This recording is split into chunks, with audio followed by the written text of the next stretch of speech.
Uh, Assalamu alaikum. Welcome everyone to my another lecture. Today we are going to conduct a class online lecture on the course Intellectual Property Law, and the very two important topics will be discussed in this lecture. The number one, geographical indications protection in Bangladesh. The another one, integrated circuit layer design protection law. এই দুটো টপিকই আমাদের বুদ্ধিভিত্তিক সম্পত্তি আইনের একটি তুলনামূলক comparatively new addition আমরা বলতে পারি। নিউ এডিশন এই সেন্সে কারণ আমাদের ইন্টেলেকচুয়াল প্রপার্টি লয়ের যে প্রচলিত যে কনভেনশনাল ব্রাঞ্চেস গুলো আছে, সাবজেক্ট ম্যাটার গুলো আছে, ওগুলো হচ্ছে patent, trademark, copyright, industrial design, goodwill, trade secret, এগুলোকে আমরা প্রচলিত অর্থে ইন্টেলেকচুয়াল প্রপার্টি লয়ের আওতার মধ্যে আমরা ধরে নিই। কিন্তু জিওগ্রাফিক্যাল ইন্ডিকেশন প্রোটেকশন এবং ইন্টিগ্রেটেড সার্কিট লেয়ার ডিজাইন এগুলো অতি সম্প্রতি বুদ্ধিভিত্তিক সম্পত্তির আওতাভুক্ত হয়েছে। এই ক্ষেত্রে আমরা এই দুটা এরিয়া নিয়ে জানার চেষ্টা করবো আজকের লেকচারে। আশা করি সবাই উপকৃত হবে। তো এই ক্ষেত্রে আমাদেরকে মনে রাখতে হবে, আমরা কিন্তু এর আগে আমরা সবাই জেনেছি যে আসলে বুদ্ধিভিত্তিক সম্পত্তি এবং বুদ্ধিভিত্তিক সম্পত্তি আইন এগুলো কি, এগুলো কিন্তু আমরা মোটামুটি সবাই অলরেডি জেনেছি, বেসিক ধারণা সবাই আমরা পেয়েছি। এই ক্ষেত্রে ওই বিষয়গুলো নিয়ে আমি আলোচনা করতে চাচ্ছি না, যেহেতু এগুলো বেসিক ডিসকাশন হয়ে গিয়েছে। তো আমি সরাসরি আলোচনা টপিকে চলে যেতে চাচ্ছি। প্রথমেই আমি জিওগ্রাফিক্যাল ইন্ডিকেশন প্রোটেকশনটা নিয়ে আমি আলোচনা করতে চাই। ওকে, আশা করি দেখতে পাচ্ছেন। একটা আর্টিকেল ছিল আমার, geographical indication protection in Bangladesh and an overview, 2016-তে পাবলিশড হয়। তো আমি মূলত এই আর্টিকেলে দেখানোর চেষ্টা করেছিলাম জিওগ্রাফিক্যাল ইন্ডিকেশনস, মানে এটাকে বাংলায় যদি বলা হয় ভৌগোলিক নির্দেশক পণ্য। হ্যাঁ, বাংলাদেশের যে ভৌগোলিক নির্দেশক পণ্যের যে সুরক্ষা, আইনি সুরক্ষা, এই বিষয়টা কি অবস্থায় আছে, এইসব আইন কি বলে এবং এটাকে কেন আমরা বুদ্ধিভিত্তিক সম্পত্তি আইনের ভিতরে নিয়ে আসছি। যদি আমরা একটু দেখি ইন্ট্রোডাকশনটা, একটু যদি আমরা দেখি, এখানে কিন্তু বলা হচ্ছে, যদি ভালো করে লক্ষ্য করি, Bangladesh has inherited intellectual property system from the British regime. British আমল থেকেই যে পুরাতন আইনগুলো আছে, ওই আইনগুলোর মাধ্যমে বাংলাদেশে বুদ্ধিভিত্তিক সম্পত্তিগুলোকে রেগুলেট করা হচ্ছে, পরিচালনা করা হচ্ছে। যেটার উদাহরণ আমরা পেয়েছিলাম প্যাটেন্ট এন্ড ডিজাইন অ্যাক্ট 1911, খুবই পুরাতন একটা আইন। যদি পরবর্তীতে আমরা দেখেছি ট্রেডমার্ক অ্যাক্ট আমরা করেছি 2009-এ এবং কপিরাইট অ্যাক্ট আমরা 2000-এ করেছি। এখানে বলা হচ্ছে যে ইন্টেলেকচুয়াল যে প্রপার্টি রাইট সিস্টেম বাংলাদেশে আছে, মূলত ওগুলো প্যাটেন্ট রিলেটেড যে বিষয়গুলো আছে, প্যাটেন্ট নিবন্ধন করা, ইন্ডাস্ট্রিয়াল ডিজাইন, তারপরে ট্রেডমার্ক সংক্রান্ত বিষয়গুলো, কপিরাইট সংক্রান্ত বিষয়গুলো। আর কপিরাইট বলতে আমরা বুঝি বিভিন্ন সাহিত্যকর্ম, শিল্পকর্ম, হ্যাঁ, বিভিন্ন ধরনের ক্রিয়েটিভ যে কাজগুলো আছে, এসবগুলো কপিরাইটের আওতাভুক্ত। মূলত তাহলে আমরা দেখছি বাংলাদেশে যে ইন্টেলেকচুয়াল বুদ্ধিভিত্তিক সম্পত্তির যে অধিকারের যে বিষয়গুলো, সুরক্ষার বিষয়গুলো, ওগুলো মূলত প্যাটেন্ট, ট্রেডমার্ক এবং কপিরাইট সংক্রান্ত বিষয়গুলো বেশি হয়। এবং আমরা এখানে ইন্ট্রোডাকশনে আমরা আরো দেখছি যে বাংলাদেশে প্যাটেন্ট নিবন্ধন করা, ইন্ডাস্ট্রিয়াল ডিজাইনের বিষয়গুলো নিবন্ধন বা এগুলো পরিচালনা গাইডলাইনের বিষয়গুলো, ট্রেডমার্ক এই সংক্রান্ত বিষয়গুলো বাংলাদেশের ডিপার্টমেন্ট আছে, ডিপার্টমেন্ট অফ প্যাটেন্ট, ডিজাইন এবং ট্রেডমার্ক, সংক্ষেপে বলা হয় ডিপিডিটি, এবং এটা হচ্ছে মিনিস্ট্রি অফ ইন্ডাস্ট্রিজ এর আন্ডারে। মিনিস্ট্রি অফ ইন্ডাস্ট্রিজ এর আন্ডারে হচ্ছে আমাদের ওই ডিপার্টমেন্টটা। কোন department? Department of patent, design and trademark. তাদের ওই ডিপার্টমেন্টের মাধ্যমে সাধারণত কেউ প্যাটেন্ট বা ট্রেডমার্ক এই সংক্রান্ত বিষয়গুলোর অনুমোদন, লাইসেন্স নিবন্ধন, এইগুলো কাজগুলো করে থাকে, এবং তারাই দেখে আইন সম্মত ভাবে এই সবগুলো কাজ করা হচ্ছে কিনা। এখানে আরো দেখা যাচ্ছে before 2013 there was no law in action for protecting our geographically originated or produced food। 2013 সালের আগে বাংলাদেশে কোনো নির্দিষ্ট আইন ছিল না ভৌগোলিক নির্দিষ্ট পণ্য সংক্রান্ত বিষয়গুলোকে সুরক্ষা দেওয়ার জন্য। আমরা আসছি, অনেকে প্রশ্ন করবে যে বলতে পারে আবার জিওগ্রাফিক্যাল ইন্ডিকেশন বা ভৌগোলিক নির্দিষ্ট পণ্য, এগুলো কি? এগুলো আমরা আসছি পর্যায়ক্রমে। বলা হচ্ছে জিওগ্রাফিক্যাল ইন্ডিকেশনস যে বিষয়গুলো আছে, প্রোডাক্টগুলো আছে, এটাও ইন্টেলেকচুয়াল প্রপার্টি রাইটস এর একটা এরিয়া বা সাবজেক্ট ম্যাটার। অনেকে এই জিওগ্রাফিক্যাল ইন্ডিকেশন, যেটাকে সম্পর্কে জিআই বলছি, এটাকে অনেকে অনেক ট্রেডমার্কের সাথে তুলনা করে। যেমন এখানে বলা আছে, আমরা বিভিন্ন ওয়ার্ডের কথা বলছি, যেমন শ্যাম্পেইন, বারবেন্ডি, জামদানি শাড়ি, নকশি কাঁথা, কসবি, আম এবং আরো অন্যান্য যে প্রোডাক্ট গুলো যারা বিশেষ গুণাগুণ সম্পন্ন, যে বিশেষ এলাকায় বিশেষ গুণ নিয়ে, হ্যাঁ, যে প্রোডাক্ট গুলো শুধুমাত্র ওই এলাকাতেই এগুলো তৈরি হয়, উৎপাদিত হয় বা জন্ম হয়। ওইটা শুধুমাত্র ওই এলাকার জলবায়ু, আবহাওয়া, ওই এলাকার বিশেষ কিছু লোকদের মেধা, দক্ষতা, তাদের সমন্বয়ে সকল এই পণ্যগুলোর উৎপাদন ঘটে, যা অন্য এলাকায় এরকম গুণাগুণ নিয়ে, মানদণ্ড নিয়ে ওগুলো পসিবল না তৈরি করা। অর্থাৎ আমরা যদি ধারণা নেই বেসিক ভাবে যে ভৌগোলিক নির্দিষ্ট পণ্যটা আসলে কি, হয়তো কিছুটা আমরা ধারণা করতে পারছি। আমরা যদি একটু চলে আসি যে কনসেপ্ট অফ জিওগ্রাফিক্যাল ইন্ডিকেশনস,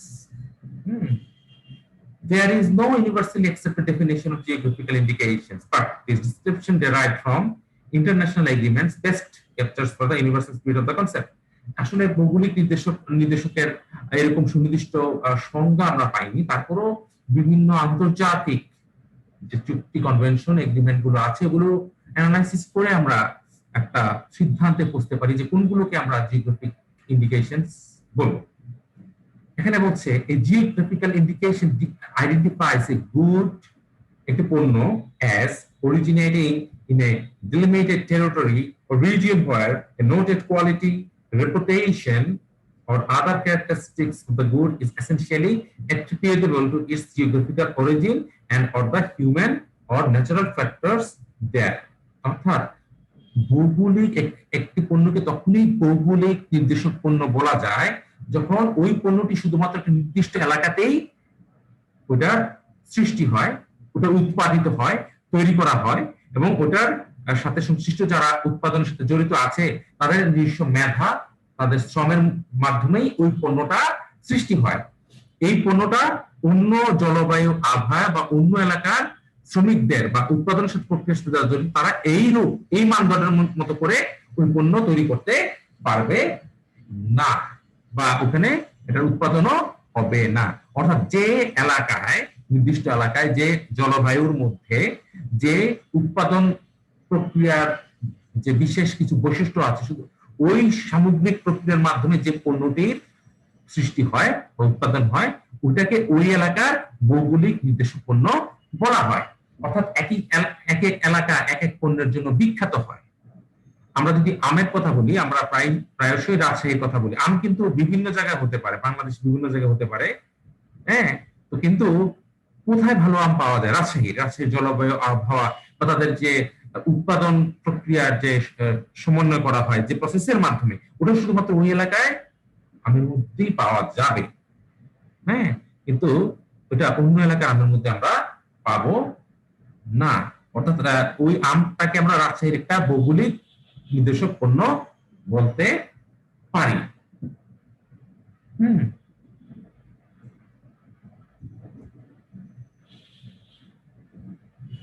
তোমরা যদি একটু পড়ে দেখো, The term geographical indication has been around for many decades, but it is really since the World Trade Organization Agreement on Trade aspect of intellectual property rights TRIPS entered into force in the mid-90s that it has come into common use. The TRIPS Agreement Article 22, paragraph 1 contains the following description. অর্থাৎ এই যে ভৌগোলিক নির্দেশক বা geographical ইন্ডিকেশনের যে ধারণা অনেক দিন যাবত চলছিল, কিন্তু আনুষ্ঠানিকভাবে ওয়ার্ল্ড ট্রেড অর্গানাইজেশনের মধ্যে ট্রিপস এগ্রিমেন্ট হয়, আমরা অনেকে ট্রিপস এগ্রিমেন্টের নাম শুনেছি। ট্রিপস এগ্রিমেন্টের মাধ্যমে এটা আনুষ্ঠানিকভাবে এই জিওগ্রাফিক্যাল ইন্ডিকেশন প্রোটেকশন দেওয়ার বিষয়টিকে, এবং এটা যে বুদ্ধিভিত্তিক সম্পত্তির একটা অংশ পার্ট, এটা চলে আসে। এবং ওই এগ্রিমেন্টের 22 নম্বর আর্টিকেলে এই জিওগ্রাফিক্যাল ইন্ডিকেশনস নিয়ে আলোচনা করা হয়েছে। দেখো ওখানে আমরা যদি দেখি, জিওগ্রাফিক্যাল ইন্ডিকেশনস আর for the purpose of this agreement indications which identify a good as originating in a territory of a member or a region or locality in that territory where a given quality, reputation or other characteristics of the good is essentially attributable to its geographic origin. অর্থাৎ ওই কথাটাই যে নির্দিষ্ট এলাকায় আবহাওয়া জলবায়ুর উপর যে পণ্যটির উৎপাদন হয় ওই পণ্যটিকে আমরা জিওগ্রাফিক্যাল ইন্ডিকেশনস বলছি, এবং শুধুমাত্র ওই এলাকাতেই ওই পণ্যটির গুণগত মান সর্বোচ্চ পর্যায়ে হয় এবং ওই এলাকাটি ওই পণ্যের জন্যই বিখ্যাত হয়, তার রেপুটেশন থাকে আলাদা। যেমন আমরা আগে বলছি রাজশাহীর আম বিখ্যাত, আমরা চাঁদপুরের ইলিশের কথা বলি, ইলিশ মাছ বিভিন্ন জায়গায় আছে, কিন্তু চাঁদপুরের ইলিশটা কিন্তু এটা আলাদা কোয়ালিটি থাকে, রেপুটেশন আছে, এটা আলাদা একটা ক্যারেক্টারিস্টিক্স আছে, শুধুমাত্র ওই এলাকার ইলিশ মাছের মধ্যে ওই মাছটার একটা আলাদা রেপুটেশন আছে। অর্থাৎ আমরা ওই অঞ্চলের জন্য, ওই এলাকার জন্য, চাঁদপুরের জন্য বলতে পারি যে ইলিশটা একটা geographical indications. A geographical indications is a sign which identifies a product as originating from a location that has given that product a special quality or reputation or other characteristics. সাধারণত পণ্য যখন মার্কেটে, জিওগ্রাফিক্যাল ইন্ডিকেশনের কনসেপ্টটা কিন্তু trade বিজনেসের সাথে related. কারণ আমি মার্কেটে যাব এবং এখানে বলা হচ্ছে জিওগ্রাফিক্যাল ইন্ডিকেশনের একটা চিহ্ন থাকে। আমরা যেমন একটু আগেই বলেছিলাম যে জিওগ্রাফিক্যাল ইন্ডিকেশনস এর প্রায় ট্রেডমার্কের সাথে তুলনা করা হয়। আমরা জানি ট্রেডমার্ক বলতে যেখানে লোগো, চিহ্ন, সিম্বলকে বোঝানো হচ্ছে, যেটা বিভিন্ন ব্যবসা বা শিল্প প্রতিষ্ঠানের বা কোম্পানির আমাদের বৈশিষ্ট্য বা স্বকীয়তাকে কাস্টমারদের কাছে, ক্লায়েন্টদের কাছে তুলে ধরছে, এবং ওই লোগো বা চিহ্ন দেখিয়ে কিন্তু তারা ওই পণ্য কেনা বা সার্ভিস নেওয়ার জন্য ওই প্রতিষ্ঠানে যায়, ওই ট্রেডমার্ক দেখি। ঠিক তেমনি জিওগ্রাফিক্যাল ইন্ডিকেশনের একটা চিহ্ন থাকে, সাইন থাকে, এবং ওই সাইনের মাধ্যমে বোঝা যায় যে এই পণ্যটা কোন এলাকার। অর্থাৎ আমরা যদি মার্কেটে কিনতে যাই আম, আমরা অবশ্যই রাজশাহীর আম চাবো, কিন্তু প্যাকেটে যদি আমের প্যাকেটে মোড়কে জিওগ্রাফিক্যাল ইন্ডিকেশন দেওয়া থাকে রাজশাহীর, এই আমটা রাজশাহীর, আমরা ইজিলি কিন্তু বিনা মানে কোন সন্দেহ ছাড়াই, কোন কনফিউশন ছাড়াই কিনে নেব। কিন্তু প্রবলেম ম্যানেজ করবে তখনই এটা উৎপাদন করা হয়েছে সাপোজ চট্টগ্রামে বা ঢাকায় আমটা, কিন্তু পণ্যের গায়ে লিখে দেওয়া হয়েছে রাজশাহীর আম। এটা ডিসিশন, এটা প্রতারণা, এটা ফ্রড। হ্যাঁ, এখানে কিন্তু এক ধরনের আমরা বলছি যে জিওগ্রাফিক্যাল ইন্ডিকেশনটা মিস ইউজ করা হয়েছে। এটা রেপুটেশনটাকে আমরা নিয়ে আমরা বিজনেস করছি। আমরা কিন্তু রেপুটেশন, ওই জিওগ্রাফিক্যাল ইন্ডিকেশন আলাদা একটা রেপুটেশন আছে, এটা ক্যারেক্টারিস্টিক্স আলাদা আছে, কোয়ালিটি ভালো কোয়ালিটির আছে, ওটার উপর বেস করে কিন্তু প্রোডাক্ট কিনবো। কিন্তু যখন আমাদেরকে অন্য এলাকার একটু লোয়ার কোয়ালিটির প্রোডাক্ট দিয়ে দিবে, কিন্তু বলা হচ্ছে যে এটা জিওগ্রাফিক্যাল ইন্ডিকেশন সমলিত এলাকাটা, কিন্তু আমাদের সাথে কিন্তু এক ধরনের প্রতারণা বা অন্যায় করা হচ্ছে, এবং যেটাকে আমরা বলছি যে ইন্টেলেকচুয়াল প্রপার্টি রাইটস, বুদ্ধিভিত্তিক সম্পত্তি অধিকারের একটা লঙ্ঘনও আমরা বলছি।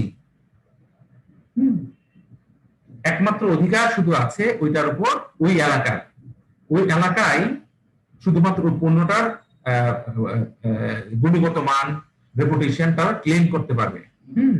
এবং কেউ যদি তাদের এই ক্লেমটার উপরে বা তাদের এই রাইটটার উপরে অন্য কোনো এলাকা, অন্য কোনো কোম্পানি তাদের এই অধিকারটাকে লঙ্ঘন করার চেষ্টা করে, তখন ধরতে হবে যে এখানে বুদ্ধিভিত্তিক সম্পত্তি বা ইন্টেলেকচুয়াল প্রপার্টি রাইটস এর একটা ভায়োলেশন হয়েছে। তো আমরা দেখতে পাচ্ছি ভৌগোলিক নির্দিষ্ট পণ্যটা আসলে কি, এবং এটা কিভাবে একটা তুলনামূলক নতুন একটি সাবজেক্ট ম্যাটার হিসেবে বুদ্ধিভিত্তিক সম্পত্তির, ইন্টেলেকচুয়াল আইপি প্রোটেকশন এরিয়াতে ইনক্লুড হলো। এবং এখানে আমরা টিপস এগ্রিমেন্টের কথা দেখেছি। টিপস এগ্রিমেন্টের ফলে এটা একটা আনুষ্ঠানিক একটা ইন্টারন্যাশনাল ফেভার আমরা পেলাম। এবং আমরা এটাও জেনেছি যে বাংলাদেশে 2013 সালের আগ পর্যন্ত বাংলাদেশের যে ভৌগোলিক নির্দিষ্ট পণ্যগুলোকে রেগুলেট করা, প্রোটেক্ট করা, এরকম কোনো প্রভিশন ছিল না। এখানে আমরা একটু আলোচনা করেছিলাম যে necessity of the protection of geographical indications. কেন এই ভৌগোলিক নির্দিষ্ট পণ্য সুরক্ষার প্রয়োজনীয়তা আছে? এক এলাকার প্রোডাক্ট আরেক এলাকার বলে বিক্রি করে দিলে কি সমস্যা?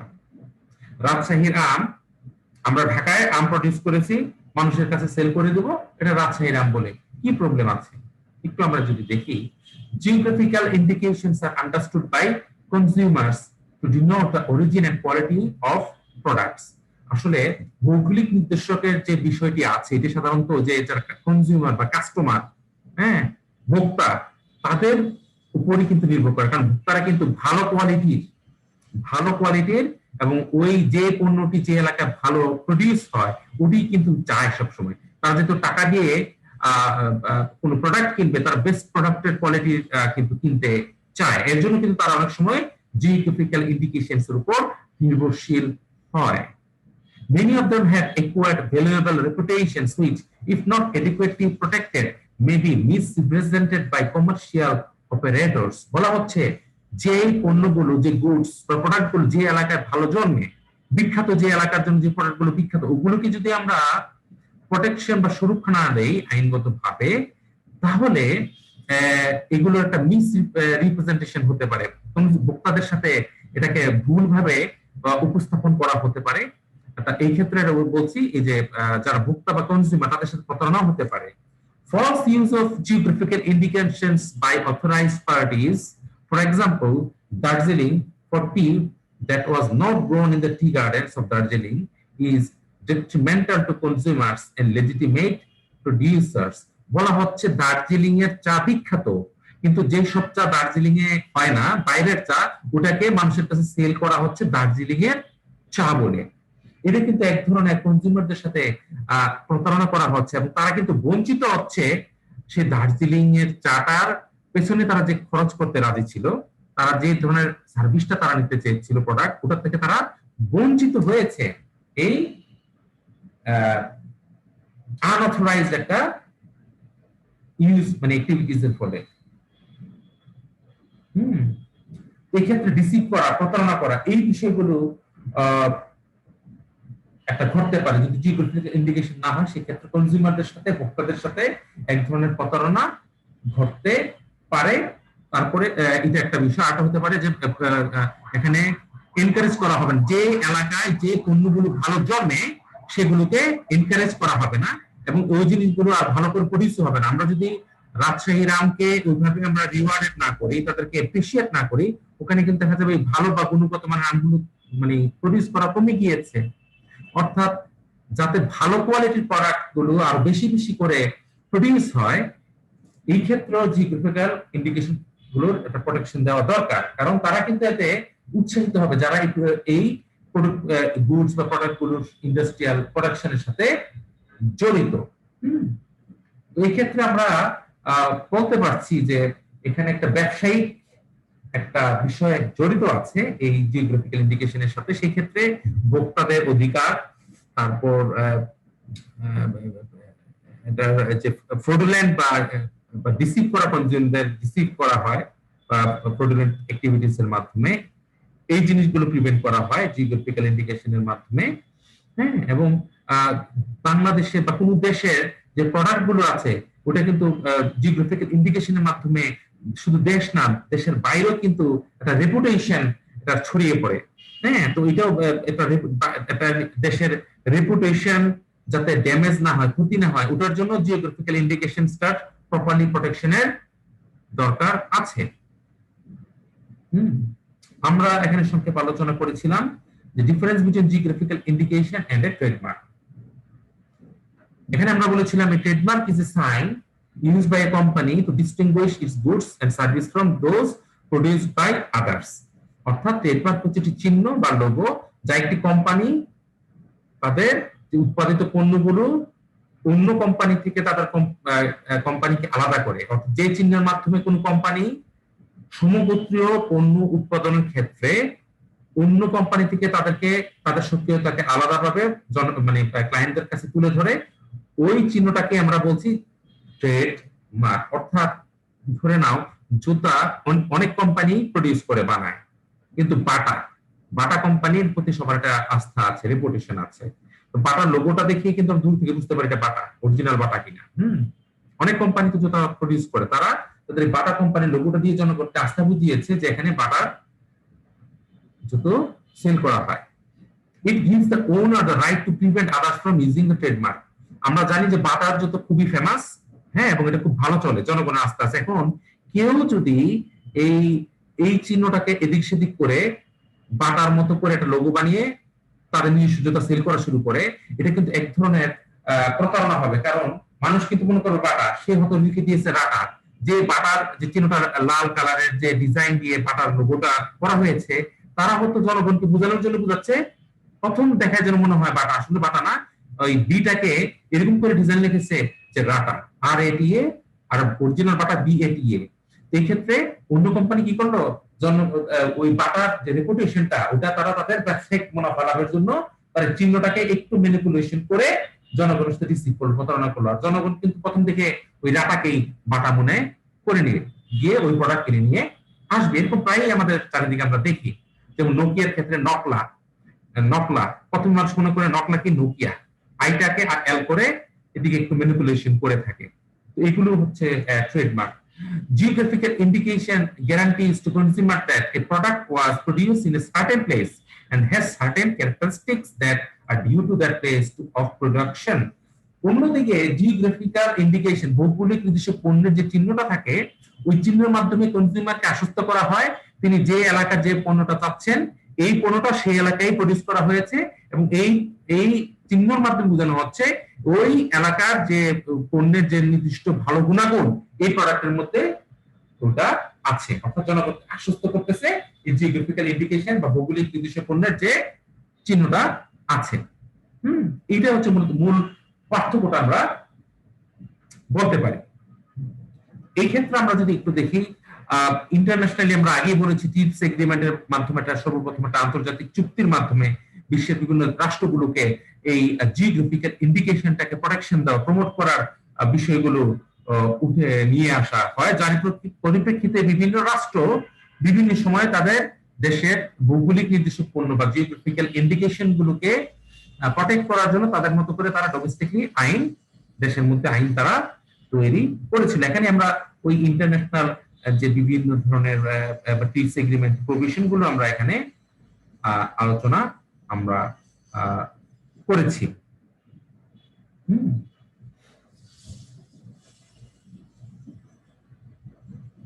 আমরা এখানে দেখিয়েছি ট্রিপস এগ্রিমেন্ট 1994 এর পাশাপাশি there are also 3 international agreements relating to the protection of GI। অর্থাৎ এই ট্রিপস এগ্রিমেন্ট অবশ্যই জিওগ্রাফিক্যাল ইন্ডিকেশনকে প্রোটেকশন দেওয়ার জন্য একটা আন্তর্জাতিক চুক্তি।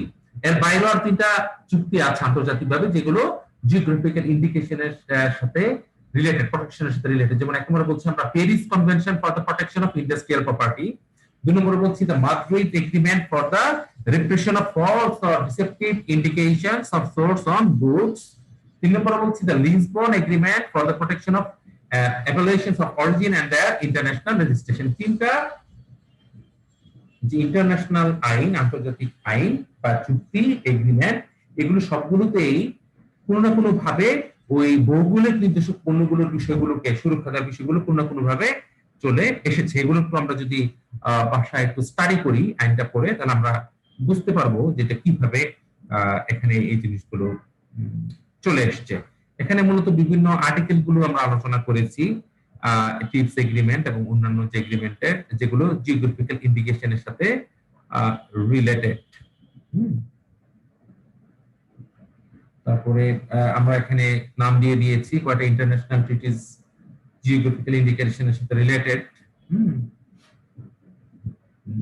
যেমন Paris convention, Madrid agreement, Lisbon agreement. হ্যাঁ, এই বিষয়গুলো নিয়ে এসেছি ট্রিপস।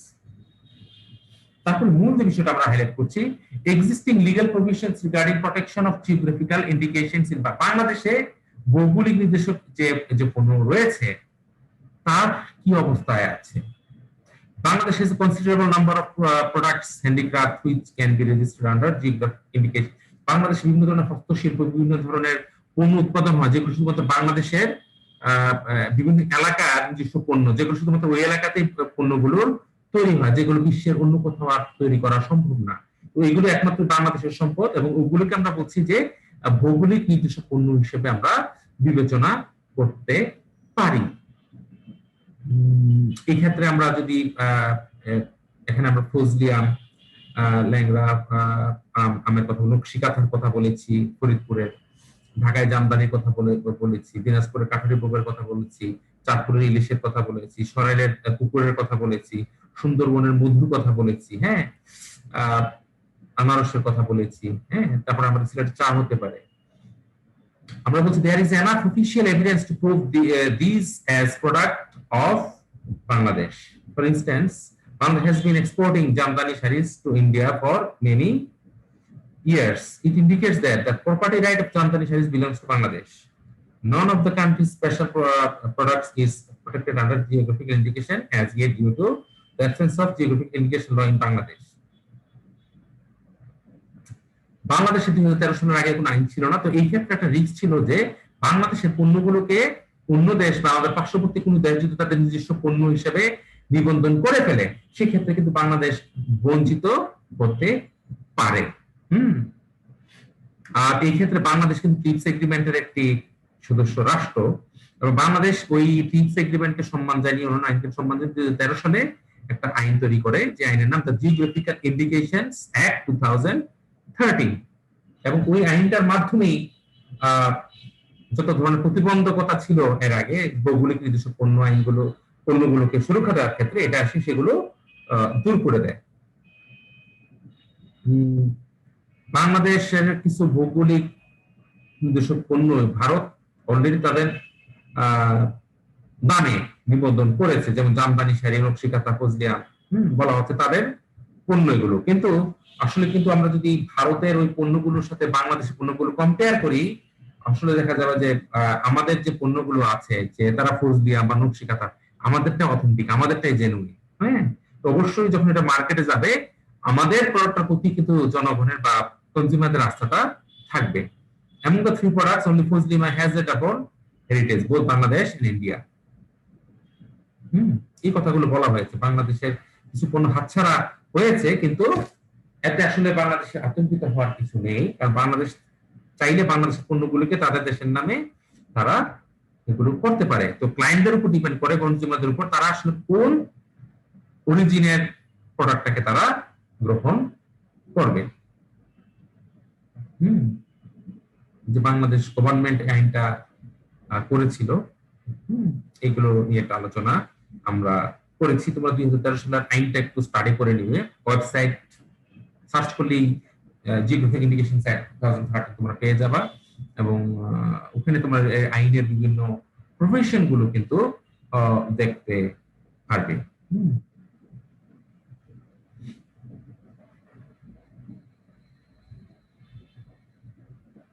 এখানে যদি আমরা সংক্ষেপে একটু দেখি, 2013 সালের আইনটা যে দেখি,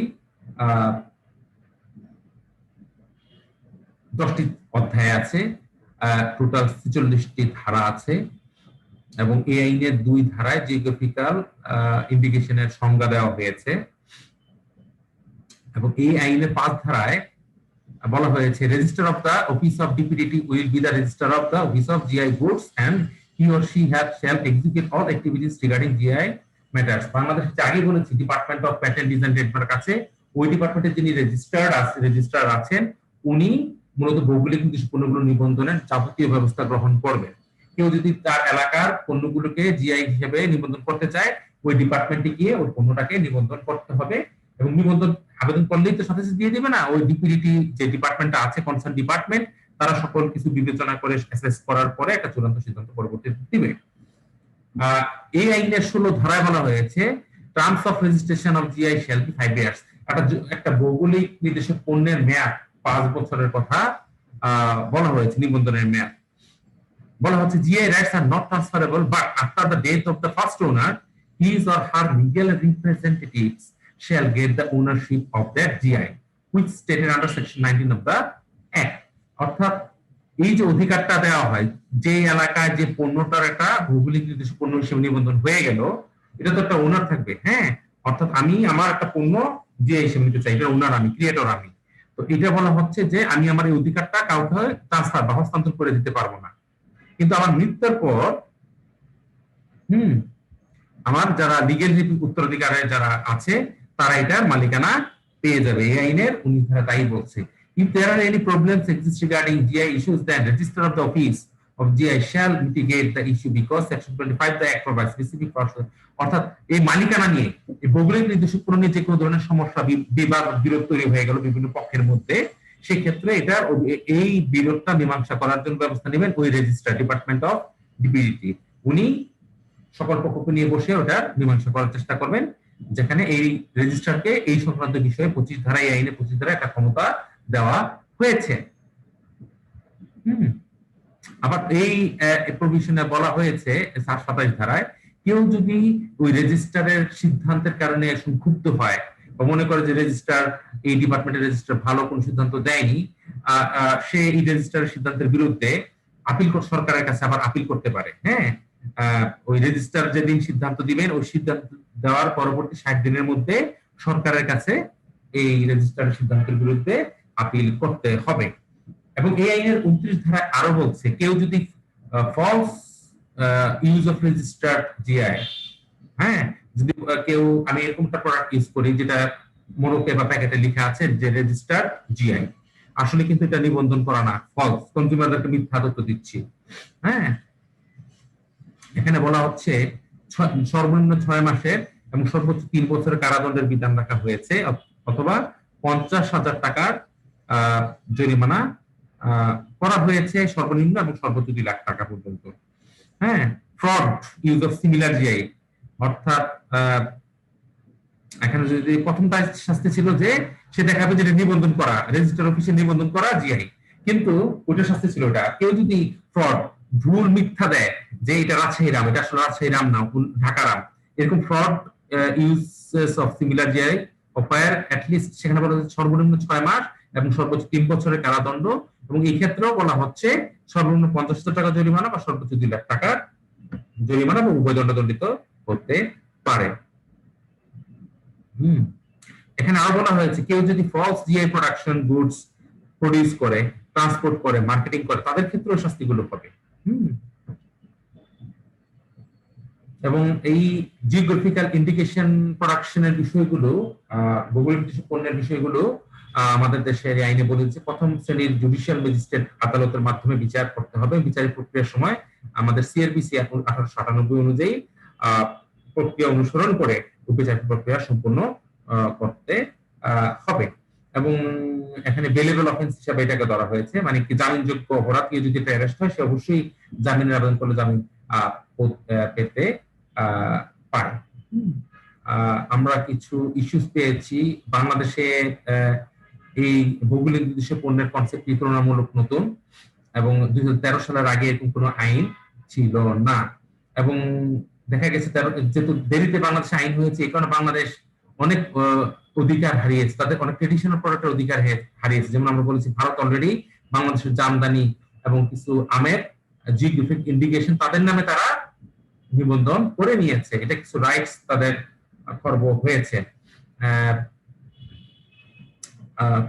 আমাদের department of patent and trademark, হ্যাঁ, তাদের বিষয়ে আমরা এখানে দিয়েছি।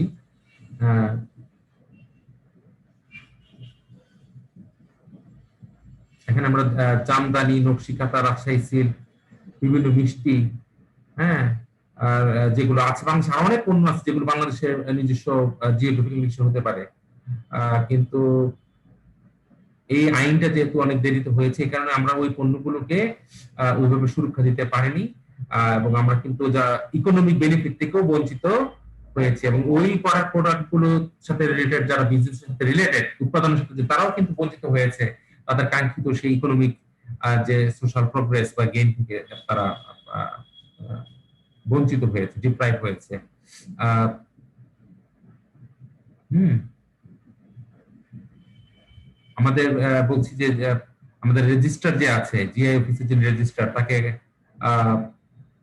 অত্যধিক ক্ষমতা দেওয়া হয়েছে নিবন্ধন করার বা অন্য বিষয়। এই ক্ষেত্রে কি হতে পারে, যেহেতু রেজিস্ট্রারকে অত্যধিক ক্ষমতা দেওয়া হয়েছে ভৌগোলিক পণ্য সুরক্ষা দেওয়ার ক্ষেত্রে, এই ক্ষেত্রে উনি অত্যধিক ক্ষমতার কারণে এদিকে উনি আরবিট্রারি কোনো অ্যাক্টিভিটিস করতে পারে, ক্ষমতার অপব্যবহার হওয়ার একটা চান্স থাকে। চেক এন্ড ব্যালেন্স একটা বিষয় থাকলে ভালো হতো। এখানে আমরা বলছি যে কোনো ব্যক্তি বা প্রতিষ্ঠান তার অধিকারটা ট্রান্সফার করতে পারবে না আইনে। যেমন মৃত্যুর পরে তার যার উত্তরাধিকার আছে তারা এটার মালিকানা পাবে। হ্যাঁ, এটা কিন্তু একটা নেগেটিভ একটা বিষয়। কেউ যদি ইকোনমিক গেইন করার জন্য সে মনে করে যে আমি ইকোনমিক প্রফিট পাওয়ার জন্য আমি ট্রান্সফার করে দিতে পারছি, তো সে কিন্তু ওই ইকোনমিক প্রফিট থেকে বঞ্চিত হচ্ছে, যেহেতু সে ট্রান্সফার করতে পারছে না। হ্যাঁ, এবং এখানে 5 বছরের বলা হচ্ছে যে এই রেজিস্ট্রেশনের মেয়াদ, একটা পণ্যের রেজিস্ট্রেশন মেয়াদ মাত্র 5 বছর। এটা কিন্তু বেশি লম্বা না, এটা আরো বাড়ালে ভালো হতো। আর আমরা এটাও দেখেছি যে যে পানিশমেন্ট, শাস্তির কথা রাখা হয়েছে, সর্বোচ্চ 3 বছর, সর্বনিম্ন 6 মাস, বা সর্বনিম্ন 50,000 টাকা, সর্বনিম্ন 2-3 লাখ। এই যে পানিশমেন্ট বা শাস্তির বিষয়টাও কিন্তু যথাযথ বলে মনে হয়নি। হ্যাঁ, কম মনে হয়েছে। তারপর আমরা বলছি আমাদের যে যারা এই আইনটা প্রয়োগ করবে, আমাদের আইন শৃঙ্খলা রক্ষাকারী বাহিনী বা বিচারক, বিচার প্রক্রিয়ার সাথে জড়িত, তাদেরই কিন্তু অনেকে এই ভৌগোলিক নির্দিষ্ট পণ্য সংক্রান্ত বিষয়গুলো ধারণা কম। যদি তাদেরই ধারণা কম থাকে, তারা আইনটা ইমপ্লিমেন্ট কিভাবে করবে? হ্যাঁ, তো এই এবং অনেকেরই ইন্টেলেকচুয়াল প্রপার্টি রিলেটেড নলেজ বা ধারণা কম থাকে। এটা কিন্তু এক ধরনের একটা ইম্পিডিমেন্ট বা বাধা বলে আমরা মনে করছি। আমরা সাধারণ জনগণ এখন পর্যন্ত, আমরা বাংলাদেশের কথা চিন্তা করি, সাধারণ জনগণও আমরা এখন পর্যন্ত অনেকেই জানি না যে জিওগ্রাফিক্যাল ইন্ডিকেশনটা আসলে কি, কিভাবে এটা সুরক্ষা দেওয়া যায়, এটার সুবিধা থাকলে কি সুবিধা। হ্যাঁ, তো এটার একটা সচেতনতার অভাব আমাদের আছে। এবং আমাদের সরকার বা আমাদের কোম্পানিগুলো যারা আছে, তারাও কিন্তু এরকম স্ট্রংলি এগিয়ে আসছে না বাংলাদেশের ভৌগোলিক নির্দিষ্ট পণ্যগুলো সুরক্ষা দেওয়ার জন্য। লাস্টে আমরা কিছু সুপারিশ করেছিলাম ওই তখনকার সময়, যে কিভাবে ভৌগোলিক নির্দিষ্ট পণ্যগুলোকে আমরা আরো ভালোভাবে ইমপ্লিমেন্ট করতে পারি আইনটাকে, এবং কিভাবে এটা থেকে আমরা বেনিফিটেড হতে পারি। হ্যাঁ, তো এটা ছিল একটা আমাদের ওভারঅল ডিসকাশন। এবং তোমরা যদি এই আর্টিকেলটা ডাউনলোড করে নাও, অ্যাজ ওয়েল এজ তোমরা যদি ইয়ে করো, আরো ম্যাটেরিয়ালস অনলাইন থেকে তোমরা নিতে পারো, বই থেকে, টেক্সট বুক থেকে নিতে পারো, তোমাদের লেকচারটা অনেক ক্ষেত্রেই কনসেপ্ট আরো কিন্তু ক্লিয়ার হয়ে যাবে। আমি কিন্তু জার্নালের নাম সহ দিয়ে দিলাম, তোমাদের যাতে বুঝতে ইজি হয় এই আর্টিকেলটা কোথায় আছে, রিলেটেড ম্যাটেরিয়ালস গুলো দেখার জন্য। আমি একটু যদি তোমাদের বাংলা বোঝানোর একটা বিষয় রাখি, আমরা ওই যে বললাম প্যাটেন্ট ডিজাইন ট্রেডমার্ক অধিদপ্তর, যে আমরা একটু ডিপিডিটির কথা বলেছি, ওটার ওয়েবসাইটে আসছি ডিপিডিটির, ওখানে ভৌগোলিক নির্দিষ্ট পণ্য সংক্রান্ত বিষয়গুলো একটা সাক্ষাৎকার আমরা দেখেছি। এবং ডিপিডিটি যে রেজিস্ট্রার মোহাম্মদ সানার হোসেন, উনি এই সাক্ষাৎকার দিয়েছিলেন, যেখানে জিআই পণ্য কি। হ্যাঁ, এখানে বলা হয়েছে একটি ভৌগোলিক এলাকার জলবায়ু, পানি, মাটির গুণাগুণ, কারিগরদের দক্ষতা, সমুদ্র মাটির উচ্চতা, সেখানকার জনগোষ্ঠী, সংস্কৃতি সহ বিভিন্ন বৈশিষ্ট্য সমন্বয়ের ফলে উৎপাদিত পণ্যই হলো জিআই বা ভৌগোলিক নির্দিষ্ট পণ্য। এবং এটা হতে গেলে ওই ক্রেতাদের কাছে পণ্যটা জনপ্রিয় হতে হবে, এবং ওই পণ্য শুধুমাত্র এলাকা ছাড়া অন্য কোথাও উৎপাদন করা সম্ভব হবে না, হলেও গুণাগুণ এক হবে না। যেমন রাজশাহীর আম শুধু এলাকায় হয়, এই গাছ ঢাকায় রোপণ করলে একই আম হবে না, হয়তো আম হবে 2 এলাকাতেই, কিন্তু ওই কোয়ালিটির আম হবে না। রাজশাহী আমের জিআই নিবন্ধন করা হবে। এবং নিবন্ধনটাকে বলা হচ্ছে ঐচ্ছিক, তবে নিবন্ধন না হলে কিছু সুবিধা আছে, তো মালিকানা সত্ত্ব প্রতিষ্ঠা পায়। এই বিষয়গুলো আমরা কিন্তু এখানে উনি চমৎকারভাবে প্রশ্নের আনসার বলেছে। এবং আমরা যেমনটা বলেছিলাম, ভারত আমাদের কিছু কিছু প্রোডাক্ট তারা নিবন্ধন করেছে। এই ক্ষেত্রে একটা প্রশ্ন করা হয়েছিল, বাংলাদেশ ও ভারত উভয় দেশ যে আমদানি নিবন্ধন করে, এক্ষেত্রে কি হবে? ভৌগোলিক নির্দিষ্ট পণ্য কপি করা যায় না, কপি করলে একই গুণাগুণ আসবে না। ভারতের উপাদান আমদানি একরকম, বাংলাদেশের আমদানি অন্যরকম, সেক্ষেত্রে দুটো কোনোদিন এক হবে না। মেধা, সম্পদ, সত্য সুরক্ষায় প্রত্যেক দেশের জাতীয় আইন ও বিধি অনুসরণ করে নিবন্ধন করা যেতে পারে। ভারত তাদের ডোমেস্টিক আইন অনুসরণ করে তাদের উৎপাদিত যে আমদানি, ওটা তারা নিবন্ধন করেছে। বাংলাদেশের আমদানি যেটা, ওটা বাংলাদেশের আইন অনুযায়ী বাংলাদেশে জিআই হিসেবে নিবন্ধিত হবে। এই ক্ষেত্রে দুটোর মধ্যে কোনো কনফ্লিক্ট হওয়ার কথা না। যেমন সুইজারল্যান্ডের ঘড়ি ওই দেশেরই পণ্য। সুইজারল্যান্ডের ঘড়ি কিন্তু ওয়ার্ল্ড ফেমাস, কিন্তু ঘড়ি কিন্তু সব দেশেই উৎপাদন হয়। তাই বলে যে সুইজারল্যান্ডের যে ঘড়ির জনপ্রিয়তা কোয়ালিটির কাছে কিন্তু অন্য দেশের সেই কোয়ালিটি কিন্তু যায় না। এর ফলে অন্য দেশ ঘড়ি নিবন্ধন করতে পারবে না এমন নয়। বাজার সুইস ঘড়ি ও অন্য ঘড়ি থাকলে ক্রেতা গুণাগুণ বিচার করে সুইস ঘড়ির বেশি দাম দেবেন। বাজার নির্ভর করবে গুণাগুণ ও ক্রেতাদের চাহিদার উপর। এটা আনসারটাকে চমৎকার ভাবে আমরা পেয়েছি। এখানে আমরা বলছি 4, 5 বা অনেকগুলো দেশ এক ধরনের পণ্যের জিআই নিবন্ধন করলে সেই ক্ষেত্রে করণীয় কি? অতি সম্প্রতি ইলিশের জিআই নিবন্ধনের আবেদন পাওয়া গেছে। বাংলাদেশের 60 থেকে 75 শতাংশ পর্যন্ত ইলিশ আহরণ করা হয়, বাকি 30% ইলিশ ভারত ও মিয়ানমার সহ অনেক দেশ আহরণ করছে। বিশ্ববাজারে সব দেশের ইলিশ যাবে, কিন্তু বাংলাদেশে ইলিশের বিশেষ গুণাগুণ থাকায় ক্রেতারা কিনতে চায়। ভারতে ইলিশ থাকলেও এদেশে ইলিশ কেনার জন্য তাদের ক্রেতারা বেশি আগ্রহী। মিয়ানমার ও ভারত ও অন্য দেশ জিআই নিবন্ধন করবে। বাংলাদেশের গুণাগুণের কারণে ব্র্যান্ডিং এ আলাদা সুবিধা মিলবে।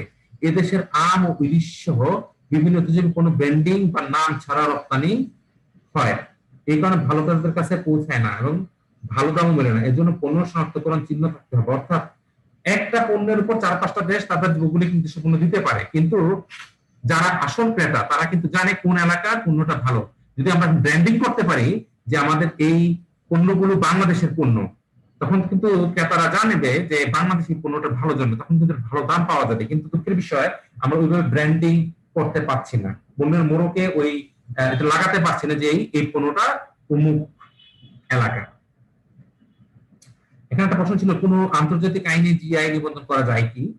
দেশে নিবন্ধন সব দেশে একই সুবিধা পাওয়া যাবে কিনা, অর্থাৎ আন্তর্জাতিক আইনের মাধ্যমে এটা কোন নিবন্ধনের বিষয়। আর বাংলাদেশে যদি কোনো ভৌগোলিক দেশে কোনো নিবন্ধন করা হয় এই সুবিধাটা বিদেশে গিয়ে পাওয়া যাবে কিনা বলা হচ্ছে। ব্র্যান্ডিং এর জন্য বিভিন্ন ভাবে প্রচার ও গুণাগুণ রক্ষা করতে, তেমনি জিআই পণ্য নিবন্ধনের মাধ্যমে সুরক্ষা করতে হবে। বিশ্বের প্রত্যেক দেশে মেধাস্বত্ব সুরক্ষার আলাদা অফিস আছে, প্রত্যেক দেশ থেকে আলাদাভাবে সুরক্ষা নিতে হবে। অর্থাৎ বাংলাদেশের পণ্য বাংলাদেশের অফিস থেকে আমি এটা রেজিস্ট্রেশন করে এটা অন্য বিদেশে গিয়ে এটা আমি সুরক্ষা ক্লেম করতে পারবো না। অর্থাৎ যে দেশে যাব ওই দেশের আইন অনুযায়ী ওই দেশের অফিস থেকে আলাদাভাবে এটা প্রটেকশন বা প্রসিডিউর আমাকে নিতে হবে।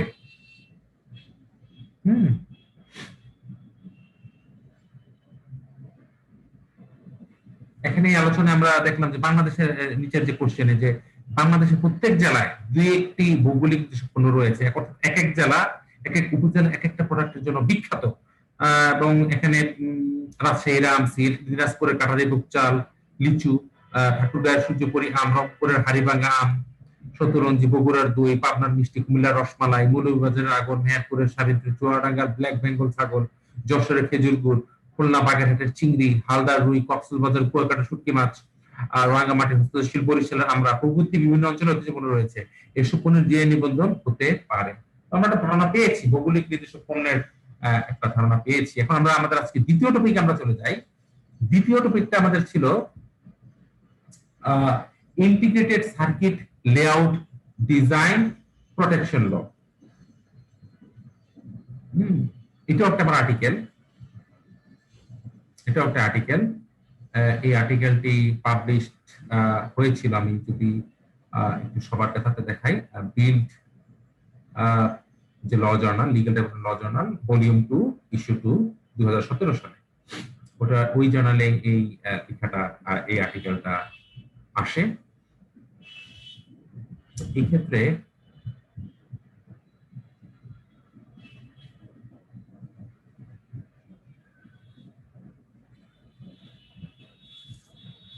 প্রথমে দেখি, এবং বিশেষ করে যারা সিএসসি ডিপার্টমেন্ট বা ইঞ্জিনিয়ারিং কম্পিউটার সায়েন্স নিয়ে পড়াশোনা করছে তারা কিন্তু আসলে জানে ইন্টিগ্রেটেড সার্কিট লেআউটটা আসলে কি।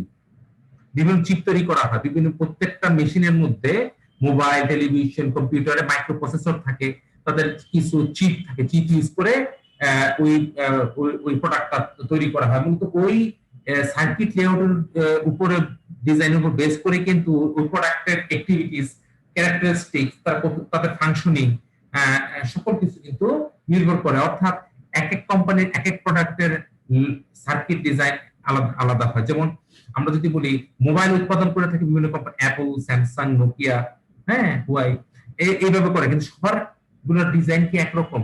আমি বাইরের ডিজাইনের কথা বলছি না মোবাইলের, আমি যদি বলি তাদের ইন্টারনাল যে মাইক্রো প্রসেসর, ভিতরের যে মেকানিক্যাল যে বিষয়গুলো, ওখানে কিন্তু এক একটা কোম্পানির মোবাইলের বৈশিষ্ট্য কিন্তু এক এক রকম। কারণটা হচ্ছে তাদের ভিতরের যে মাইক্রোপ্রসেসর এবং তাদের চিপ ডিজাইন, সার্কিট লেআউট, হ্যাঁ, ওগুলোর উপর ডিপেন্ড করে কিন্তু তাদের অ্যাক্টিভিটিস গুলো ফাংশন করে থাকে। হুম, এখানে বলা হচ্ছে in modern technology integrated circuits are essential elements for wide range of electrical products including articles of everyday use such as watches, television sets, washing machines, cars, sophisticated computers, smartphone and other digital devices. হ্যাঁ, এবং যত অনেক ধরনের ছোট ছোট সূক্ষ্ম সূক্ষ্ম device তৈরি করা হয়, ওই ডিভাইসের কার্যকারিতা বা ওটার যে স্মুথ ফাংশনিং কিন্তু ডিপেন্ড করে ওই যে তাদের সেই লেআউট ডিজাইন, ইন্টিগ্রেটেড যে সার্কিটটা আছে, সার্কিট, ওই সার্কিটের ডিজাইনটার উপর ডিপেন্ড করে কিন্তু ওই প্রোডাক্টটার ফাংশনটা কতটুকু ইফেক্টিভ হবে ওটা ডিপেন্ড করে। এবং আমরা যদি বিভিন্ন দেশের কোম্পানিগুলোর দিকে তাকাই, অনেক টাকা, crore crore dollar, billion million dollar investment হয় নিত্য নতুন লেআউট ডিজাইন বা সার্কিট লেআউট ডিজাইন, নিত্য নতুন ডিজাইনের তৈরির জন্য তারা ইনভেস্ট করে, আবিষ্কারের জন্য তারা ইনভেস্ট করছে। কারণ তারা জানে যদি নিত্য নতুন সার্কিট লেআউট ডিজাইন আবিষ্কার হয় তাহলে এটা কিন্তু ওই ধরনের ডিভাইস, নিত্য নতুন ডিভাইস আসবে, তাদের পণ্যর গুণগত মান উন্নত হবে এবং অন্য কোম্পানি থেকে তারা এগিয়ে থাকবে। হ্যাঁ, এবং তাদের সেই প্রফিটটা কিন্তু সেই লেভেলেই যাবে। হ্যাঁ, and such copying or infringement of integrated circuit design will discourage research, invention, development and investment of huge amount of money. কিন্তু দুঃখের বিষয় দেখা গেল অ্যাপল কোম্পানির যে লেআউট ডিজাইন প্রোটেকশন আছে, ইন্টিগ্রেটেড সার্কিট লেআউট, তাদের এটা বাংলাদেশের কোন একটা কোম্পানি হুবহু তাদের ওই ফলো করে ওই অনুযায়ী প্রোডাক্ট তৈরি করে মার্কেটে ছেড়ে দিবে। এর ফলে কি হলো? এর ফলে যে অরিজিনাল যে ক্রিয়েটর অ্যাপল কোম্পানি, তারা কিন্তু ক্ষতিগ্রস্ত হলো। তারা অনেক গবেষণা করে মেধা বুদ্ধি দিয়ে তারা এই ডিজাইনটা, ইন্টিগ্রেটেড সার্কিট ডিজাইন তারা তৈরি করেছিল, কিন্তু অন্যরা হুবহু তাদেরটাই তৈরি করে দিয়ে তাদের নাম দিয়ে চালিয়ে দিচ্ছে এবং তারা প্রফিট নিয়ে যাচ্ছে। এই ক্ষেত্রে তারা এই যে ক্রিয়েটর, অরিজিনাল যে কোম্পানির যে গবেষণা, আবিষ্কার, উন্নয়ন এবং তাদের আর্থিক ক্ষয়ক্ষতি হচ্ছে। তো এই ধরনের কপিং করা, এই ধরনের প্রতারণামূলক কাজ করা থেকে রক্ষা করার জন্যই মূলত integrated circuit layout design protection law introduce করা হয়েছে। এবং এটাও কিন্তু এক ধরনের বুদ্ধিবৃত্তি সম্পত্তি আইন। কেন এটা বুদ্ধিবৃত্তি সম্পত্তি আইন, এটা নিয়ে ডিসকাস করার দরকার নেই, কমন সেন্স দিয়ে আমরা বুঝতে পারি। যেহেতু এটা একটা আবিষ্কারের বিষয়, নিত্য নতুন একটা কনসেপ্ট থাকতে হয় এবং এই ইন্টিগ্রেটেড সার্কিট লেআউট ডিজাইন সবাই তৈরি করতে পারে না। যাদের মেধা বুদ্ধি এবং আবিষ্কার করার মেন্টালিটি আছে তারা এটা করতে পারে। কারণ একটা সার্কিট লেআউট ডিজাইনের সাথে অন্য একটা সার্কিট লেআউট ডিজাইন কিন্তু মিলবে না, পার্থক্য থাকবেই। হ্যাঁ, সো নিজের মেধা, মনন, বুদ্ধিমত্তা দিয়ে এটা আবিষ্কার করা হয়। তো এই জিনিসটা যে আবিষ্কার করে, যে কোম্পানি আবিষ্কার করে, যে ব্যক্তি আবিষ্কার করে, ওই ডিজাইন প্রোটেকশনটা, ওই ডিজাইনটা তারই সম্পদ, ওটা থেকে প্রফিট করার ক্ষমতা একমাত্র তারই।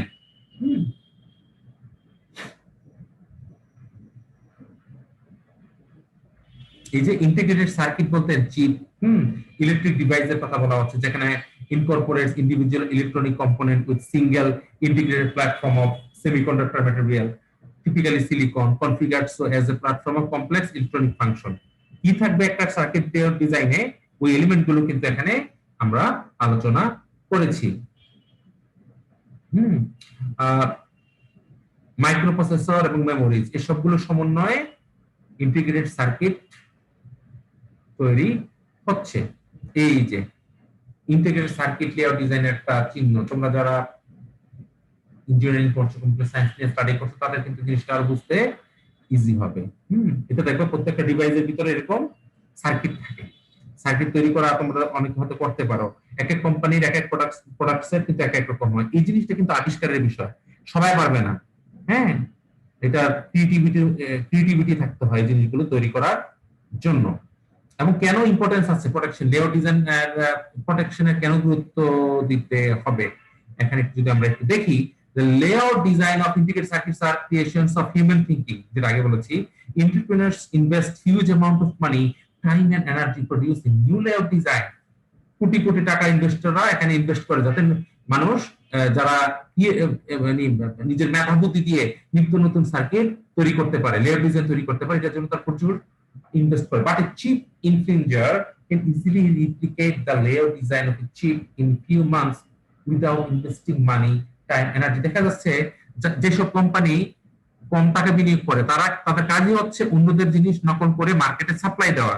তো অনেকে কি করে, যারা অরিজিনাল ক্রিয়েটর তাদের চিপটাকে হুবহু নকল করে রেপ্লিকেট করে তারা কয়েক মাসের মধ্যে বিনা পুঁজি ইনভেস্টমেন্টেই তারা এগুলো তৈরি করে মার্কেটে ছেড়ে কোটি কোটি টাকা লাভ করে ফেলতেছে। এর ফলে ক্ষতিগ্রস্ত হচ্ছে কারা? এর ফলে ক্ষতি হচ্ছে যে ক্রিয়েট করলো, যার হিউম্যান থিঙ্কিং এর মাধ্যমে এটা ক্রিয়েট হলো, ক্রিয়েটর ক্ষতিগ্রস্ত হলো, এবং যারা investor huge amount of money invest করেছিল তাদের কিন্তু এটা লস হয়ে গেল। ইন্টিগ্রেটেড সার্কিটস আর manufactured in accordings with very details plan or layer design. এখানে এক্সপার্টাইজের বিষয় আছে, ইনভেস্টমেন্টের বিষয়, ফাইন্যান্সিয়াল অ্যাসেসমেন্টের বিষয় আছে। সো এই সবগুলো বিচার বিবেচনায় কিন্তু দেখা যাচ্ছে যে প্রোটেকশনের দরকার আছে। প্রোটেকশন বলতে আমরা কিসের প্রোটেকশন? লিগ্যাল প্রোটেকশন, আইনি সহায়তা, আইনি সুরক্ষা, আইন থাকা দরকার যাতে এই কাজগুলি কেউ করতে না পারে, কপি করতে না পারে, সার্কিট লেআউট ডিজাইন কপি করতে না পারে। ইন্টারন্যাশনালি কি বলা আছে, আন্তর্জাতিকভাবে কি বলা আছে ইন্টিগ্রেটেড সার্কিট লেআউট ডিজাইন প্রোটেকশনের সম্পর্কে? আন্তর্জাতিক the universal declaration human rights, যেটাকে ইউডিএইচআর বলা হয়, মানে এটা মানবাধিকারের, মানে মানুষের মানবাধিকার রক্ষার মূল যে সনদ আনুষ্ঠানিকভাবে বিশ্বে প্রথম, এই ইউডিএইচআর কে বলা হয়, যেখানে বলা হয়েছিল everyone has the right to protection of moral and material interest resulting from scientific, literary or artistic production of which he is the author. অর্থাৎ যে ব্যক্তি কোনো কিছু আবিষ্কার করবে, আর্টিস্টিক প্রোডাকশন হোক বা কোনো বৈজ্ঞানিক কোনো বিষয়, কোনো বিষয় হোক, যে বিষয়ে সে আবিষ্কার করবে, ওই ব্যক্তি যে ক্রিয়েটর হবে বা অথর, তারই একমাত্র অধিকার হবে সেই বিষয়ের তাকে সুরক্ষা দেওয়া, প্রোটেকশন দেওয়া, নৈতিকভাবে হোক বা অর্থনৈতিকভাবে হোক। অর্থাৎ আমি একটা জিনিস আবিষ্কার করলাম, এই আইনের মাধ্যমে, আন্তর্জাতিক আইন বলে যে আমার অধিকার থাকবে ওটাকে সুরক্ষা দেওয়ার জন্য। এই অধিকারটা আমার কাছ থেকে কেউ নিতে পারবে, নিলে ওটা আমার অধিকার লঙ্ঘন হবে। সর্বপ্রথম আমেরিকাতে একটা আইন করা হয়, সেমিকন্ডাক্টর চিপ প্রোটেকশন অ্যাক্ট 1984 সালে, এবং ওই আইনের মাধ্যমে তারা তাদের দেশের যে আমরা যে ইন্টিগ্রেটেড সার্কিট লেআউট যে ডিজাইন প্রোটেকশনটাকে তারা ইন্ট্রোডিউস করেছিল। জাপানি সার্কিট লেআউট রাইট অ্যাক্ট হয়েছিল পরবর্তীতে। হ্যাঁ, বিভিন্ন রাষ্ট্র করেছে আমরা দেখতে পাচ্ছি। হ্যাঁ, তারপরে ট্রিপস এগ্রিমেন্টের কথা আমরা যদি বলি, ট্রিপস এগ্রিমেন্টেও এই বিষয়ে কিছু বিষয় চলে আসছে। কনফারেন্স হয়েছিল 1989 সালে ওয়াশিংটন ডিসিতে, সেখানে ইন্টিগ্রেটেড সার্কিট লেআউট ডিজাইনের একটা ট্রিটি হয়েছে, যেটা ওয়াশিংটন ট্রিটি বলা হয়। ওই ট্রিটিটাও খুবই এই ইন্টেলেকচুয়াল প্রপার্টি, এই যে branch integrated circuit layout design protect করার জন্য করা হয়েছিল। আমাদের ট্রিপস এগ্রিমেন্টের 35 নম্বর আর্টিকেলে এই বিষয়ে কিছু কিন্তু বলা আছে, integrated circuit layout design protection কিভাবে করতে হবে বলা আছে। আর্টিকেল 2 আইটিআইসি, ওখানেও integrated circuit layout design protection নিয়ে বলা হয়েছে। আমি একটা কেস দিয়েছিলাম 1992 সালে, group 3 corporation for services micro devices,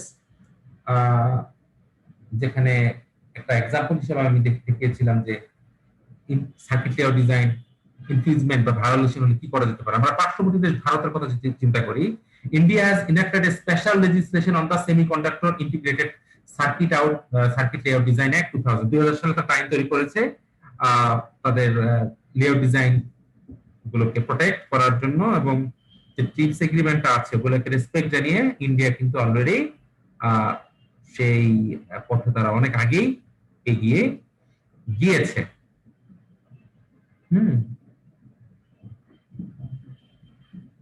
এবং ভারতের যে আইনটা করা হয়েছিল 2000 সালে,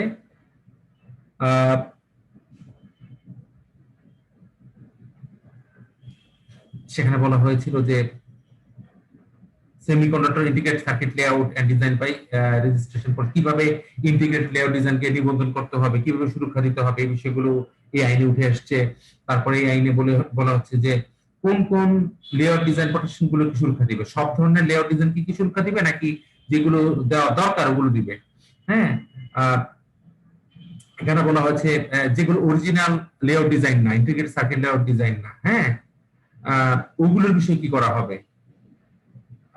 লেআউট ডিজাইনের 10 বছরের সুরক্ষা নিবন্ধন করার পরে ওই ডিজাইনের 10 বছরের নিবন্ধনের মেয়াদ 10 বছর দেওয়া হয়েছিল। এরকম অনেকগুলো আবার শাস্তির বিধানও এখানে জেল জরিমানার বিধিবিধান আইনে নিয়ে আসছে। বাংলাদেশে কি অবস্থায় আছে? বাংলাদেশে যদি আমরা দেখি, বাংলাদেশের সংবিধানের 42 অনুচ্ছেদে বলেছে যে প্রত্যেকটা নাগরিকের সম্পত্তির অধিকার রয়েছে, প্রত্যেকটা নাগরিক নিজের নামে সম্পদ করার রাখার অধিকার আছে। আর এগুলো কিন্তু বুদ্ধিবৃত্তিক সম্পত্তি কিন্তু সম্পদ। হ্যাঁ, আমরা আগেই যদি বলি আমাদের কনস্টিটিউশনের 42 অনুচ্ছেদ অনুযায়ী ওগুলো আমরা বাড়ি গাড়ি করে থাকি সম্পদ, এগুলো হচ্ছে বুদ্ধিবৃত্তিক সম্পদ। সো আমাদের কনস্টিটিউশন কভার করছে।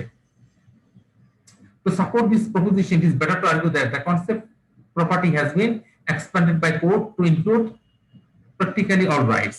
Thus, patent, license, trademarks, copyright, industrial design, and integrated circuit layout design are held to be property distinct from physical or material property. অর্থাৎ এই সবগুলোকে ওই প্রপার্টির মতোই মূল্যায়ন করার কথা বলা হয়েছে। এখন আমরা বলছি বাংলাদেশে অনেক ধরনের আইন আছে বুদ্ধিবৃত্তিক সম্পত্তি রক্ষার জন্য। প্যাটেন্ট আইন আছে, ট্রেডমার্ক আইন, কপিরাইট, জিওগ্রাফিক্যাল ইন্ডিকেশন আইন আছে। However, there are no laws in integrated circuit layout design in Bangladesh. বাংলাদেশে এই সংক্রান্ত কোন স্পেসিফিক আইন রাখা হয়নি। একটা ড্রাফট বিল আকার তৈরি করা হয়েছে বাংলাদেশে এটা আইন তৈরি করার জন্য, কিন্তু ওইরকম ভাবে আইনটা পাস করা হয়নি। আমরা ফাইন্ডিংস গুলো একটু মনোযোগ দিয়ে দেখি যে piracy of integrated circuit design is very common effect. বাংলাদেশে এই ধরনের মাইক্রো প্রসেসর, হ্যাঁ, বা সেমিকন্ডাক্টর চিপ, যে চিপগুলো বলছে এগুলো নিয়মিত আমরা নকল করতেছি, কপি পাইরেসি করতেছি। এটা বাংলাদেশে একটা কমন জিনিস বিভিন্ন ইলেকট্রনিক ডিভাইসের ক্ষেত্রে। Intellectual property protection is not up to the mark in Bangladesh. IP related laws in Bangladesh are very premature, fond and few in number. That's why large area of IP rights cannot be protected. বাংলাদেশে বুদ্ধিবৃত্তিক সম্পত্তি সুরক্ষার বিষয়টি ভালো মানদণ্ডে নেই এবং বুদ্ধিবৃত্তিক সম্পত্তি সংক্রান্ত আইনগুলো এতটা ম্যাচুরিটি পায়নি, এতটা ভালো অবস্থানে এবং সংখ্যায় কম, আইনগুলো সংখ্যায় কম। এই কারণে দেখা গেছে বুদ্ধিবৃত্তিক সম্পত্তির অনেক বিষয়ই আইনের বাইরে রয়ে গেছে। আমরা সার্কিট লেআউট ডিজাইনের জন্য স্পেসিফিক আইন এখন পর্যন্ত পাইনি, যেটা খুবই রিস্কের বিষয়। আমাদের যারা পাবলিক অফিসাররা আছেন, গভর্নমেন্ট অফিসিয়ালরা আছেন, ইভেন বিভিন্ন প্রফেশনালস যারা আছেন, তারাও কিন্তু এই আইপি রাইটস, বুদ্ধিবৃত্তিক সম্পত্তি অধিকারের বিষয়গুলো সম্পর্কে জানে না। বিভিন্ন সরকারি যে আইন শৃঙ্খলা রক্ষাকারী বাহিনী, বিভিন্ন সরকারি দপ্তরের কথা যদি বলি, যারা পাইরেসি, কপিরাইট বিরোধী কাজ করছে, তারাও ইন্টিগ্রেটেড সার্কিট লেআউট প্রোটেকশন বিষয়ে কিন্তু ভালোভাবে নলেজ তাদের নেই। তো কেউ যদি এগুলো প্রোটেক্ট করে, কিভাবে এটা করবে? ঠিক আছে, তো even expert on integrated circuit design have inadequate knowledge and idea on the legal protection. ওই কিভাবে আইনি সুরক্ষা তাদের দেওয়া সম্ভব এই বিষয়ে কিন্তু নলেজ খুবই কম বাংলাদেশে। এই সংক্রান্ত কিছু আমরা সুপারিশ করেছি, ঠিক আছে, সুপারিশ করেছি। তো এই সুপারিশগুলো তোমরা একটু দেখে নিও।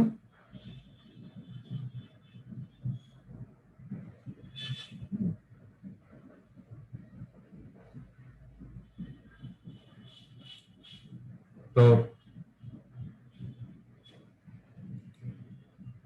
আমি কিন্তু মোটামুটি তোমাদের এই বিষয়গুলো দুটো আর্টিকেল একটু সংক্ষিপ্তভাবে আলোচনা করলাম। তারপরে এর বাইরে তোমরা এই দুটো আর্টিকেল যদি তোমরা ডাউনলোড করে একটু স্টাডি করে নিবে, নেট রিসোর্স গুলো ইউজ করবে। এর বাইরে কোনো কোশ্চেন থাকলে আমাকে হোয়াটসঅ্যাপ মেসেজে নক করতে পারো, আমি আনসার দিয়ে দিব। তো আমার মনে হয় আজকের এই লেকচারটা এখানেই শেষ করছি। কেউ যদি সামান্য উপকার আসে এই দুইটা এরিয়ার উপর, জিওগ্রাফিক্যাল ইন্ডিকেশনস এবং ইন্টিগ্রেটেড সার্কিট লেআউট ডিজাইনের উপর, আমি সার্থক মনে করব যদি ন্যূনতম কিছু উপকারে আসে। তো আজকের মতো এখানেই শেষ করছি, বিদায় নিচ্ছি। ধন্যবাদ সবাইকে।